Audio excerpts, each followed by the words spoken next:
es el título de este sermón. Y la respuesta es para aportar algo. Vamos a abrir Efesios capítulo 2, verso 10.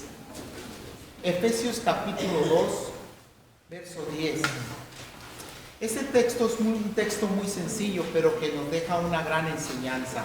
Dice, porque somos hechura de Dios, criados en Cristo Jesús, para buenas obras, las cuales Dios preparó de antemano para que anduviéramos en ellas. Esto es lo que dice el libro de Efesios, porque somos hechura de Dios, creados en Cristo Jesús, para buenas obras, las cuales Dios preparó de antemano para que anduviéramos en ellas. No sé si usted en esta mañana, usted sea una nueva criatura, o que usted haya sido añadido a la iglesia a través del poder del Evangelio. Pero si usted se considera una nueva criatura, el Señor Jesús, el Espíritu Santo a través del apóstol Pablo nos está recomendando una condición. Primero nos define, hermanos, que somos nueva creación, nueva hechura de Dios. La primera creación es la que ya poseemos, y la otra creación que habla el libro de los Efesios es la que nosotros entendemos espiritualmente, que somos nueva hechura de Dios, y somos creados en Jesús para buenas obras. Y eso es la que nosotros debemos de entender y tener en cuenta en nuestra vida muy personal, como hijos, como criaturas de Dios, como recién nacidos en Cristo, o como añadidos a la iglesia, ¿verdad? La gran comisión que tenemos, o la responsabilidad que tenemos para que andemos en buenas obras, las cuales Dios ha preparado. O sea, ha preparado de antemano para que andemos en ellas. Una de las cosas que nosotros podemos notar es en Jesucristo, hermanos. Jesucristo fue enviado a la tierra a una comisión. Dice Juan 17:4, dice, yo te he glorificado en la tierra y he llevado a cabo la obra que me encomendaste. Ahora, nosotros hemos sido añadidos a la iglesia, hermanos, para llevar una obra, para buenas obras. Y esas obras deben de estar en nuestra vida, deben de estar en nuestro crecimiento espiritual. Jesús tenía una responsabilidad en la tierra. Y en la oración, en el capítulo 17, hermanos, en esa excelente oración que Jesús hace, Él da testimonio y dice, yo te he glorificado aquí en la tierra y he llevado a cabo la obra que me encomendaste. O sea que cada uno de nosotros tenemos una obra aquí en la iglesia, una obra, una responsabilidad en la iglesia, como hijos de Dios, como hechura de Dios, como creación, nueva creación de Dios. Tenemos una responsabilidad aquí en la tierra, aquí en la iglesia. Jesús fue puesto aquí en la tierra, hermanos, para un propósito. Y Él lo llevó a cabo. Usted está en este lugar con el mismo fin. Y ese fin, usted debe de tener un propósito y debe de llevarlo a cabo. En otras palabras, usted debe de llevar su cristianismo con mucha responsabilidad. Debe de llevar esa salvación que Cristo le ha dado. Usted tiene que ponerla en obra en su vida. Por eso fuiste puesto en la iglesia para aportar algo. La pregunta es, ¿qué es lo que tú estás aportando? ¿Cuál es el beneficio que tú estás dando en la iglesia? Porque no fuiste creado solo para consumir sus recursos, para comer, respirar, ocupar espacio. Dios te diseñó para que hicieras una diferencia con tu vida y con esta nueva vida que Dios te ha dado. Fuiste creado para añadir vida a la tierra. Fuiste creado para que le honres como a todo un Dios. Que seas un adorador de Él, y para Él Dios quiere que le des algo a cambio, y ese a cambio es tu voluntad, que estés presto para hacer la voluntad de Dios, y no solamente a Dios sino a los demás. Por eso, hermanos, criados para servir a Dios y a la iglesia. La Biblia nos dice que Dios nos creó para una vida de buenas obras, las cuales ha preparado de antemano para que andemos en ellas. La pregunta es, ¿andas en ellas? ¿Andas en esa nueva obra? Estas buenas obras son tu servicio. Siempre que sirves a otros de cualquier manera y verdaderamente estás sirviendo a Dios, cumpliendo uno de sus propósitos. En el libro de Jeremías capítulo 1, en el verso 5, hay unas palabras bien excelentes que nos dan luz. Nos dan luz, hermanos, porque nosotros podemos identificarnos como seres humanos. ¿Para qué estoy viviendo aquí en la tierra? ¿Cuál es mi propósito aquí en la tierra? ¿A dónde voy? ¿A qué he venido? ¿Quién soy? ¿Cuál es mi propósito? ¿O tengo la mentalidad que muchos tienen? Nacer, crecer, reproducir y morir y quedar en la nada. Dios, hermanos, nos ha puesto con un propósito aquí en la tierra. A Jeremías le dice: antes de formarte en el vientre, yo te había elegido. Antes de que nacieses, ya te había apartado. Estas mismas palabras, lo que le dijo a Jeremías, también es válido para ti y para mí. Porque si tú estás aquí, es por un propósito, porque Dios quiere que tú estés en la iglesia. Dios sabe muy bien quién eres. Y Él quiere darte esa buena definición en tu vida. Fuiste puesto en este planeta para cumplir una asignación muy especial. Y Él quiere que tú estés dotado de esa información de parte del cielo, de parte de Él. La Biblia dice en 1 Corintios capítulo 2, verso 14, dice que el hombre natural no percibe las cosas que son de Dios, ni tampoco las puede entender, porque se han de discernir espiritualmente, dice el apóstol Pablo a los Corintios. Y una de las cosas, hermanos, que el cristiano debe de conocer a Dios es a través de su espíritu, porque Él es espiritual. No lo podemos conocer de ninguna otra manera. Si vamos a la ciencia o la filosofía o a la astronomía, no vamos a llegar a ese verdadero Dios, porque es necesario conocer a Jesús. Jesús dijo: yo soy el camino, la verdad y la vida. Nadie va a ir al Padre si no es por mí. No podemos tener ese acceso al Padre si no es por medio de Jesucristo.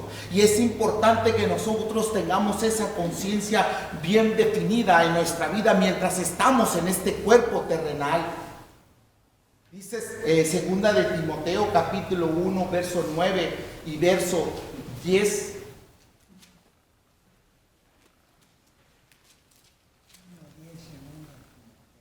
Capítulo 1 verso 9 y 10. Quien nos salvó y nos llamó con llamamiento santo, no conforme a nuestras obras, sino según el propósito suyo y la gracia que nos fue dada en Cristo Jesús antes de los tiempos de los siglos, pero que ahora ha sido manifestada por la aparición de nuestro Señor Jesucristo, el cual quitó la muerte y sacó a la luz la vida, la inmortalidad por el Evangelio.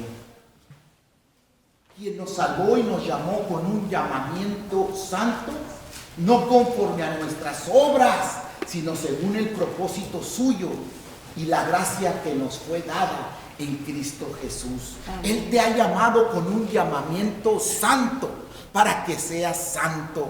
El propósito de tú estar en este lugar es para que practiques la santidad, para que de alguna manera vayas forjando esa santidad, apartando de aquellas cosas que puedan interferir entre tú y Dios. Él es quien nos salvó y te escogió para su obra santa. No porque lo mereciéramos, sino porque estaba en ese plan. Dios tenía un plan y ese plan tú estás escrito. Tu nombre está escrito en el libro de la vida. ¿Lo crees? Amén. Lo debes de creer porque tú tienes la mente de Cristo. Amén. Anteriormente decíamos que el hombre natural no percibe las cosas que son de Dios. El hombre natural es aquel, hermanos, que vive al día, que vive precisamente por vivir, que vive sin ningún propósito, que no tiene ningún propósito en la vida, no tiene el sazón de la vida. Pero el Hijo de Dios tiene un sazón, tiene una esperanza de vida eterna. Amén. Y eso es lo que Dios desea, que tú estés dotado, que tengas esa información espiritual en tu vida. Dios te redimió para que hicieras su obra, y una obra santa. Tú no eres salvo por buenas obras, sino para hacer buenas obras. En el reino de Dios tienes un lugar y un propósito. Tienes un rol, una función a cumplir.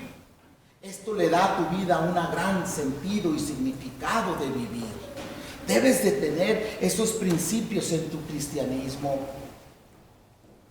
Dice 1 Corintios, capítulo 6, verso 20. Dice, porque habéis sido comprados por precio. Y luego dice, glorifica a Dios, glorificar a Dios en vuestro cuerpo y en vuestro espíritu, los cuales son de Dios. Dos elementos bien importantes. Primero, porque fuiste comprado por precio. Y luego glorifica a Dios, glorificar a Dios en vuestro cuerpo y en vuestro espíritu, los cuales son de Dios. ¿Por qué, hermanos? Porque costó la propia vida de Jesús comprar tu salvación. Fuimos comprados por precio. Y no servimos a Dios por medio de alguna culpa o por obligación. Usted no está aquí porque es obligado a venir a adorar a Dios. Usted está aquí precisamente por esa gran convicción que ha entendido y ha obedecido y la ha puesto por obra en su vida. Está también por gozo, un gozo profundo y gratitud porque lo que ha hecho Cristo por nosotros es grandioso. A Él le debemos nuestras vidas, hermanos. Y gracias a su salvación, nuestro pasado ha sido ¿qué? Perdonado. Nuestro presente tiene un gran significado. Y nuestro futuro está asegurado. Amén. No tiene vigencia. No se acaba. Nuestro futuro está asegurado. En la casa de mi Padre, dice la Escritura, muchas cosas, muchas moradas hay. El apóstol Juan, hermanos, enseñó que nuestro servicio a otras personas es fundamental para adquirir y alimentar nuestra salvación. Primera de Juan, capítulo 3, verso 14. Dice allí, hermanos, Juan: nosotros sabemos que hemos pasado de muerte a vida, en que amamos a los hermanos. Y luego el que no ama a su hermano permanece en muerte. Juan dice, nosotros sabemos. Cuando Juan dice que nosotros sabemos, es porque realmente tenemos la convicción, tenemos el conocimiento, tenemos el entendimiento de lo que estamos militando, de lo que estamos llevando a cabo, de nuestro cristianismo, de ese servicio, de esas buenas obras que debemos de estar haciendo. Si no amo a los demás, ni deseo servirles, y solo estoy concentrado en mis necesidades, debería preguntarme si Cristo está realmente en mi vida. Un corazón salvo es uno que quiere servir. ¿Se acuerdan de la suegra de Pedro? Allá en Mateo capítulo 8, verso 15. Cuando la suegra de Pedro enfermó y fue sanada por el Señor Jesús, dice que instantáneamente se levantó y comenzó a servirle al Señor, agradecida por esa salud física que Jesús le había dado a la suegra de Pedro. Una gratitud, hermanos, que la suegra de Pedro estaba extendiéndole al Señor, sirviéndole con un gran regocijo. Eso es lo que muchas veces desea nuestro Dios de cada uno de nosotros, que seamos agradecidos por esa gran salvación tan grande, como dice el libro de los Hebreos, porque esta salvación es grande, hermanos, de proporciones grandes, pero no todos la entendemos de esa magnitud. Pero aquellos que hemos alcanzado esta magnitud de este entendimiento, hermanos, valorizamos nuestra salvación porque es una salvación grandiosa. Y esto es lo que nosotros deberíamos de hacer. Fuimos salvos para ayudar a otros a salvarse. Fuimos bendecidos para ser de bendición a otros. Fuimos salvos para servir, no para sentarnos a esperar el cielo. Él nos puso aquí para cumplir con sus propósitos. Una vez que has sido salvo, Dios intenta usarte en sus planes. Él tiene un ministerio en su iglesia y una misión en el mundo. Y tú la conoces. Él tiene un ministerio en su iglesia y una misión para ti. De ti depende si le sirves o te escondes en tu propio ego o en tu propio yo.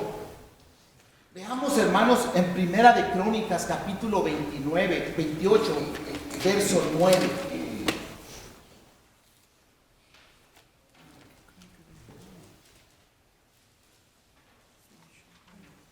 Primera de Crónicas, capítulo 28, versos 9 y 10.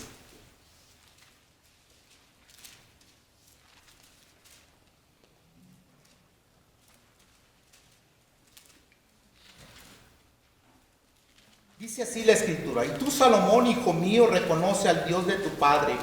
Sírvele con corazón perfecto y con ánimo voluntario, porque Jehová escudriña los corazones de todos. Entiende todo entendimiento de los pensamientos. Si tú le buscares, lo hallarás, mas si lo dejares, él te desechará para siempre. Y luego en el verso 10 dice: mira pues ahora que Jehová te ha elegido para que edifiques casa para él, para el santuario, esfuérzate y hazla. Esfuérzate y hazla. Primero le dice ánimo voluntario. ¿Qué quiere decir esto? Algo de ti mismo. Algo que, un esfuerzo voluntario, que tú estés dedicado precisamente, pero que lo hagas de tu corazón, que realmente el esfuerzo que lo hagas, que venga precisamente por esa convicción que está en tu vida. ¿Sí? Ánimo voluntario. Y luego en la misma escritura dice corazón perfecto. Intento de pensamiento. Y luego dice esfuérzate y hazla. Hazlo. El esfuerzo, hermanos, significa una lucha, significa un desgaste, significa una responsabilidad que Dios desea de cada uno de nosotros, pero que la hagamos. Hazlo. Si tú ya has empezado tu cristianismo, termínalo, síguelo, sigue con esa tenacidad, pero hazlo. A Salomón se le estaba dando una responsabilidad de edificar ese templo, hermanos, un templo físico. Se le estaba dando esa gran responsabilidad de llevar a cabo un templo, hermanos. ¿Qué es un templo? Pues es algo, para los judíos era algo muy sagrado. ¿Y qué había dentro de ese templo? Cosas importantísimas, cosas sublimes, cosas que le correspondían a Dios. Ahora el Espíritu Santo, hermanos, desea que nosotros construyamos este templo, que es nuestro cuerpo. A los Corintios 3:16, ¿o no sabéis que vosotros sois el templo del Espíritu Santo y que el Espíritu de Dios mora en vosotros? Realmente, hermanos, edificar este templo para Dios es llenarlo de cosas importantes de la palabra de Dios, es decorar este templo, hermanos, pero con cosas espirituales, con cosas, hermanos, que Dios desea que tengamos.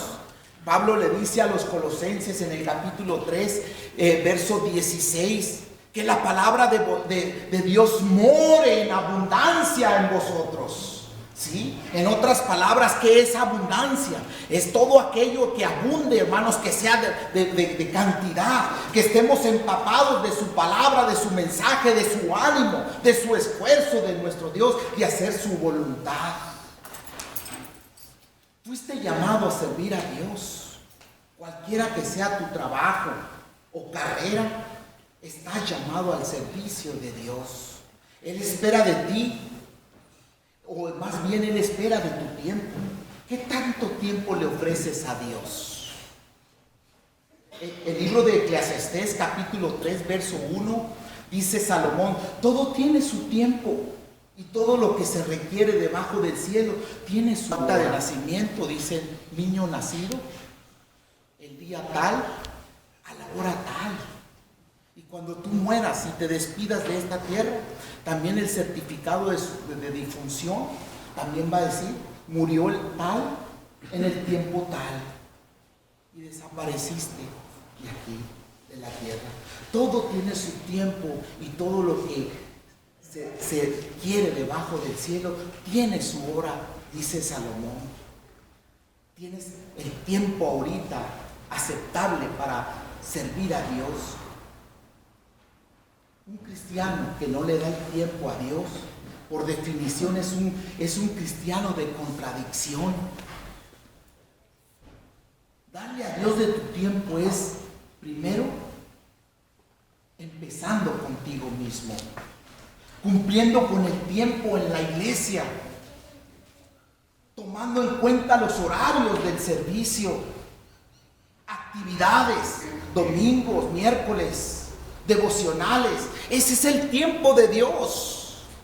Probablemente tú digas que es el tiempo de la iglesia, pero la iglesia es el cuerpo de Cristo. Es el tiempo de Dios, es el tiempo que le corresponde a Dios. El ahora se compone de 24, el día, se compone de 24 horas. ¿Cuánto tiempo tienes para ti mismo y cuánto tiempo tú le das a Dios?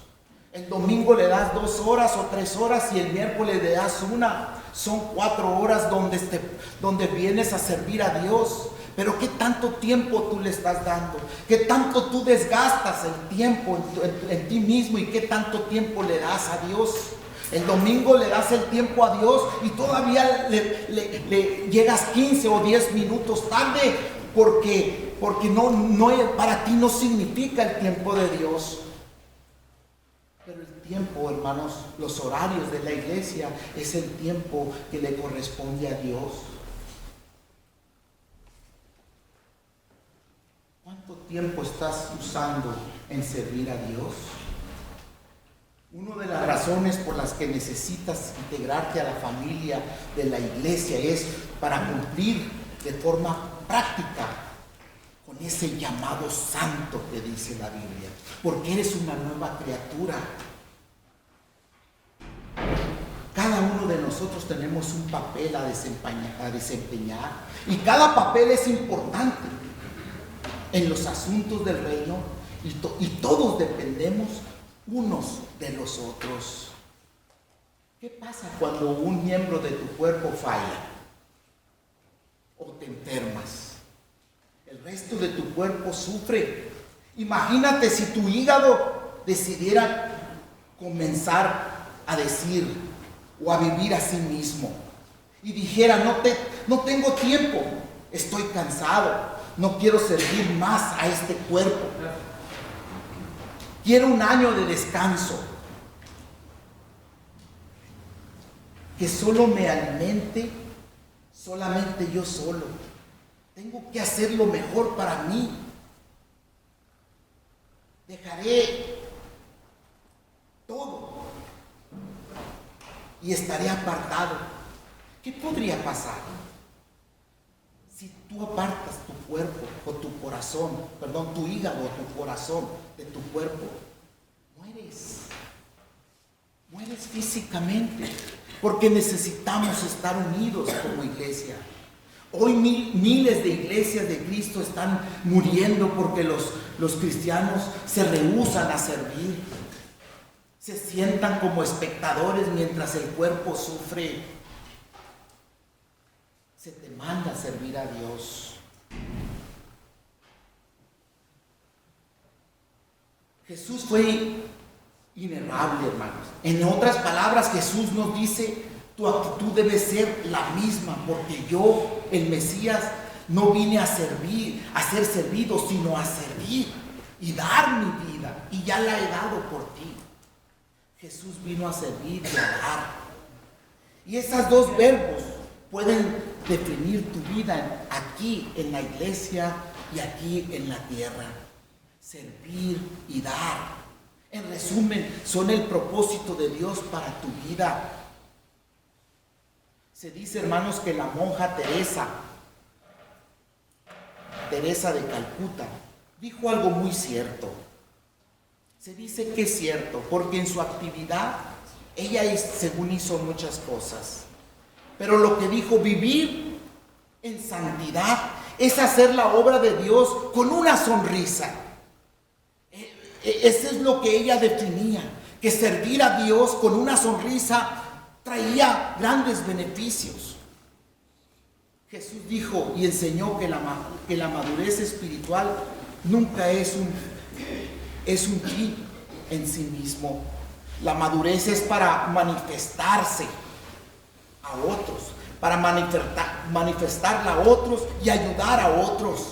Maduramos para dar y para dar muchos frutos a Dios y a otros. Maduramos para que otros lleguen también a la madurez. Y no es suficiente seguir aprendiendo más y más. Debemos poner en acción lo que conocemos y poner en práctica lo que proclamamos creer. Se dice, impresión sin expresión causa depresión. El estudio sin servicio conlleva un estancamiento espiritual.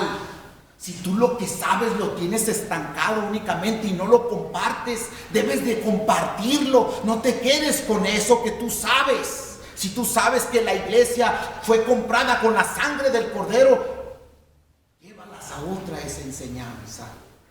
Se dice que el mar de Galilea y el mar muerto son un ejemplo de recibir y dar. Las aguas de Galilea es un lugar lleno de vida, que recibe agua, pero también da. En contraste con el mar muerto, nada vive allí. Por eso es una agua muerta, porque no tiene salida de agua, está estancada. Y eso es lo que muchas veces, hermanos, nuestro cristianismo llega a estancarse, porque todo lo que recibimos ahí se queda. Y es importante que seamos como el mar de Galilea, hermanos, recibir y dar también. Y eso es lo que desea nuestro Padre Celestial, que también lo que recibimos lo comportamos con otros que realmente lo necesitan, y nosotros lo guardamos y ahí lo tenemos atesorado. La pregunta es, lo último que muchas creyentes necesitan es otro estudio más. ¿Usted necesita un estudio más? No, ya sabe más de lo que pone en práctica, porque es importante poner en práctica lo que usted ya sabe. Lo que necesitan también son experiencias sirviendo en lo que pueden, a ejercitar esos músculos espirituales. La mayoría del tiempo nos interesamos más en que nos sirvan que servir. El Señor me ha enseñado, o el Señor me ha añadido a su iglesia para que supla mis necesidades y me sea de bendición, decimos. En vez de decir, estoy en la iglesia del Señor para servir y ser de bendición a otros. La santidad se refleja en el servicio a los demás. Estás sirviendo a Dios, pero también sirves a los demás. Llevas a cabo el tiempo de Dios que le pertenece. Acuérdate que el tiempo de la iglesia es el tiempo de Dios. Y si tú estás fallando al tiempo de la iglesia, estás fallando al tiempo de Dios, porque Él lo ha establecido para que tú le alabes. ¿Y dónde le adoras? ¿Dónde le alabas? Precisamente en el tiempo que le pertenece a Dios. La iglesia tiene un horario, y si tú estás fallando a ese horario, le estás fallando a Dios, le estás robando a Dios de su tiempo, porque es importante que estemos a tiempo para adorar a Dios. Al final de tu vida en la tierra, te presentarás delante de Dios y Él evaluará cuán bien le serviste a Él y a otros con tu vida. Romanos capítulo 14, verso 12. De modo que cada uno de nosotros dará a Dios cuenta de sí, dice el libro de los Romanos. Un día día Dios nos comparará. ¿Cuánto tiempo y energía gastaste con tu vida comparado con lo que invertimos en servir a otros? Todas nuestras excusas egocéntricas sonarán vacías, hermanos, delante de nuestro Dios. Diciendo, estaba muy ocupado, tenía mis propias metas, estaba muy ocupado en mi trabajo, preparándome para la jubilación. Para todas estas excusas Dios responderá: lo siento, respuesta equivocada.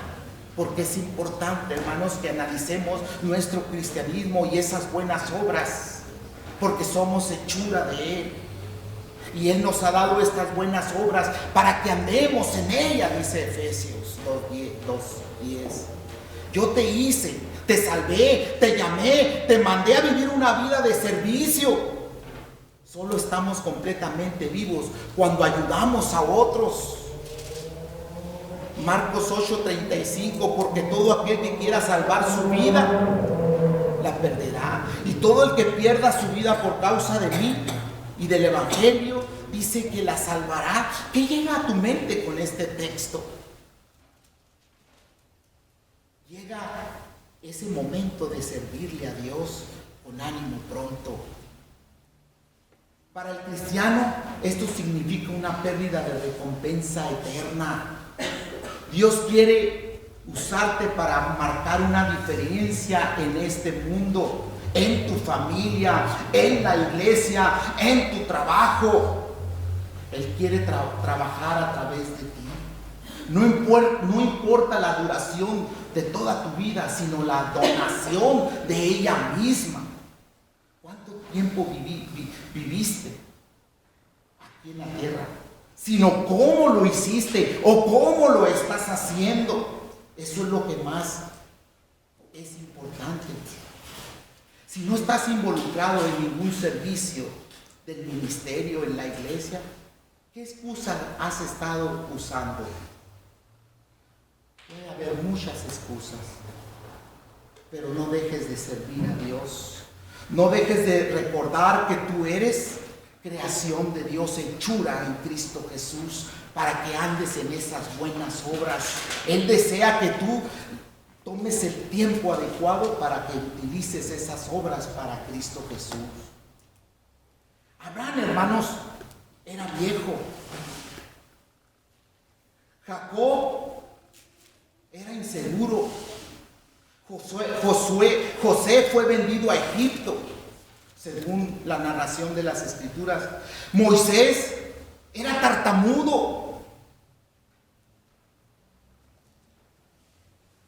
Gedeón era pobre. Sansón, codependiente. Rahab, una inmoral. David tuvo un amante. Jeremías estaba deprimido. Jonás, un rebelde. Pero la pregunta es, ¿cuál es tu excusa? Porque si analizas esta síntesis que hemos hecho, todos tenían un defecto. Todos estos hombres bíblicos que habla la Escritura tenían un defecto. Moisés era tartamudo. Rahab, usted sabe la historia. David venció a Goliat, pero tenía sus debilidades y sus excusas. La pregunta es, ¿cuál es tu excusa para no obedecer a tu don dado por Dios? Dios, hermanos, los usó a cada uno de ellos para su servicio. También te usará a ti y te está usando a ti. Y no te desanimes, porque Dios de alguna manera está haciendo grandes obras en tu familia, en tu matrimonio, en tu vecindad, en la iglesia. Está obrando. Dios te conoce como le conoció a Jeremías. Antes que estuvieras en el vientre, yo ya te conocía. Si tú estás aquí es porque Dios te ha puesto aquí. No estás aquí por una coincidencia. No has entendido el Evangelio nomás porque quererlo entender es un pasatiempo. Esto es algo serio. Dios te ha llamado y te ha llamado con ese llamamiento santo. Y debes de estar bien orgulloso de ser su hijo. Amén. Eso es lo que Dios desea de cada uno de nosotros. Y si vamos a poner excusas, hermanos, todo, Adán y Eva pusieron excusas. Dijo, la mujer que me diste por compañera me dio a comer. Y la mujer dijo, la serpiente me engañó. ¿Y usted qué podría decir esta mañana para venir a los pies de Cristo? Si usted ha estado escuchando este evangelio, lo ha entendido, pero aún sigue poniéndole excusas. Sabe que Jesucristo, a través de Jesucristo, usted no puede llegar al Padre. Sabe que por sus propios méritos usted no puede llegar al Padre. Sabe que por medio de María o la brujería o el tarot o quiere usted llegar al Padre por medio del Buda o por medio de otro medio, no va a poder. Necesita venir a Jesús, porque Jesús dice, yo soy el camino, la verdad y la vida. En la transfiguración, hermanos, se parecieron dos hombres. Uno era Elías y el otro era Moisés. Y Dios dijo, este es mi hijo amado, en él tengo contentamiento. Y luego dijo, a él oigan, ya no oigan a Moisés, ya no oigan a los profetas, sino oigan a mi hijo amado. ¿Está usted oyendo en esta mañana al Hijo de Dios? ¿Quiere ser parte de esa buena obra que Dios tiene preparada para usted? ¿O aún así sigue usted poniendo excusas?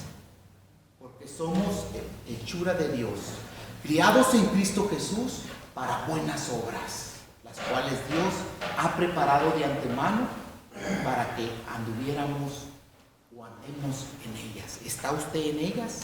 En esta mañana yo le invito para que usted acepte a Jesús, para que usted sea añadido a su iglesia, para que pertenezca al pueblo de Dios, para que usted tenga la mente espiritual que Cristo desea que usted logre en esta tierra. Porque después de esta partida, usted ya no tiene oportunidad. Ahorita es el tiempo de obedecer este evangelio. ¿Hay alguna persona aquí en esta mañana que quiera verdaderamente acercarse, quiera reconciliarse con Él? En esta mañana esta es la oportunidad. Este es el tiempo de Dios. Y en este momento, el tiempo que le pertenece a Dios, déselo a Él. Dios bendiga su palabra y gracias por su atención. Amén. Amén.